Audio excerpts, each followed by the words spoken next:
ഈശോ മിശിഹായ്ക്ക് സ്തുതിയായിരിക്കട്ടെ.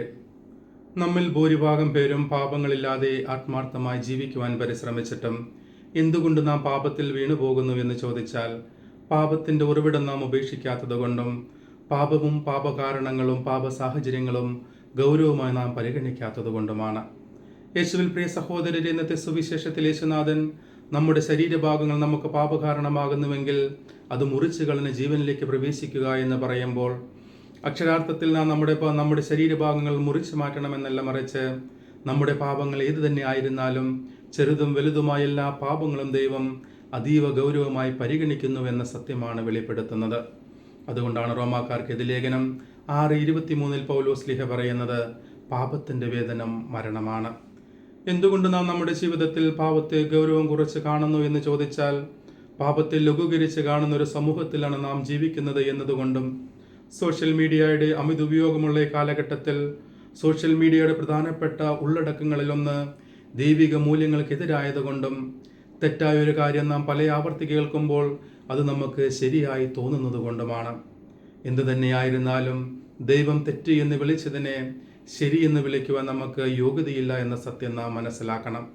അതുകൊണ്ടാണ് എബ്രായർക്കെഴുതിയ ലേഖനം 10:26 നാം വായിക്കുന്നത്, സത്യമെന്തെന്നറിഞ്ഞിട്ടും നാം മനഃപൂർവ്വം പാപം ചെയ്താൽ ഇനി പാപത്തിന് പരിഹാരമായി അർപ്പിക്കുവാൻ വേറൊരു പരിഹാര ബലിയില്ല. പ്രഭാഷകന്റെ പുസ്തകം 5:5, ക്ഷമിക്കുമെന്നോർത്ത് നീ വീണ്ടും വീണ്ടും പാപം ചെയ്യരുത്. യെശയ്യാ പ്രവാചകന്റെ പുസ്തകം 14:12 ഉഷസ്സിന്റെ പുത്രനായ പ്രഭാത നക്ഷത്രമേ എന്ന് വിളിക്കപ്പെട്ട മാലാഖ ഭൂമിയിലേക്ക് നിബന്ധിച്ചത് അവന്റെ പാപത്തിന്റെ പരിണിത ഫലമാണ്. ആദ്യ മാതാപിതാക്കൾക്ക് പറുദീസ് നഷ്ടമായത് അവരുടെ പാപത്തിന്റെ പരിണിത ഫലമാണ്. പല ഉന്നതരായ രാജാക്കന്മാരും വീണുപോയത് അവരുടെ പാപത്തിന്റെ ഫലമാണ്. മാത്രമല്ല, യേശുനാഥൻ പോലും കുരിശിൽ തറയ്ക്കപ്പെട്ടത് നമ്മുടെ പാപത്തിന്റെ പരിണിത ഫലമാണ് എന്ന് നാം തിരിച്ചറിയണം. ആയതിനാൽ പാപത്തെ വില കുറച്ച് കാണാതെ പാപത്തിന്റെ കാഠിന്യം മനസ്സിലാക്കി ഗൗരവപൂർവ്വം ജീവിക്കുവാൻ നമുക്ക് ആത്മാർത്ഥമായി പരിശ്രമിക്കാം. പലപ്പോഴും നമ്മെ ദൈവത്തിൽ നിന്ന് അകറ്റുന്നത് നമ്മുടെ പാപത്തിന്റെ പരിണിത ഫലമാണ് എന്ന സത്യം നാം തിരിച്ചറിയണം. അതുകൊണ്ടാണ് യെശയ്യാ പ്രവാചകന്റെ പുസ്തകം 59:2 നാം വായിക്കുന്നത്, നിന്റെ പാപങ്ങൾ എന്നെയും നിന്നെയും തമ്മിൽ അകറ്റിയിരിക്കുന്നു. ഈ ഒരു ബോധ്യത്തോടുകൂടെ പാപത്തിന്റെ ഗൗരവം ദൈവം പരിഗണിക്കുന്നത് പോലെ നാമും നമ്മുടെ ജീവിതത്തിൽ പരിഗണിക്കേണ്ടതുണ്ട് എന്ന ബോധ്യത്തോടുകൂടെ ദൈവത്തെ വേദനിപ്പിക്കാതെ, ദൈവത്തിൽ നകലാതെ, പാപത്തിൽ ജീവിക്കാതെ ആത്മാർത്ഥമായി പാപത്തെ ഉപേക്ഷിക്കുവാൻ നമുക്ക് പരിശ്രമിക്കാം. 1 യോഹന്നാൻ 1:9 നാം വായിക്കുന്നു, നീ നിന്റെ പാപങ്ങൾ ഏറ്റുപറഞ്ഞാൽ കർത്താവ് നീതിമാനാകിയാൽ എല്ലാ പാപങ്ങളും നിന്നോട് ക്ഷമിക്കുകയും എല്ലാ അനീതികളും നിന്നെ വിടുവിക്കുകയും ചെയ്യും.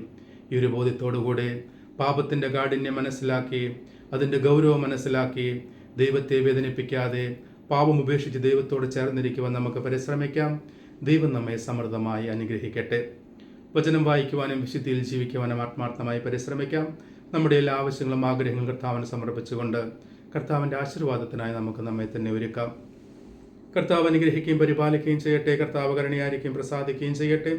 കർത്താവ് കരുണാപുരം കടാക്ഷിച്ച് നിങ്ങൾക്ക് സമാധാനം നൽകട്ടെ, ഇപ്പോഴും എപ്പോഴും എന്നേക്കും. ആമേൻ. ദൈവം നമ്മെ എല്ലാവരെയും സമൃദ്ധമായി അനുഗ്രഹിക്കട്ടെ.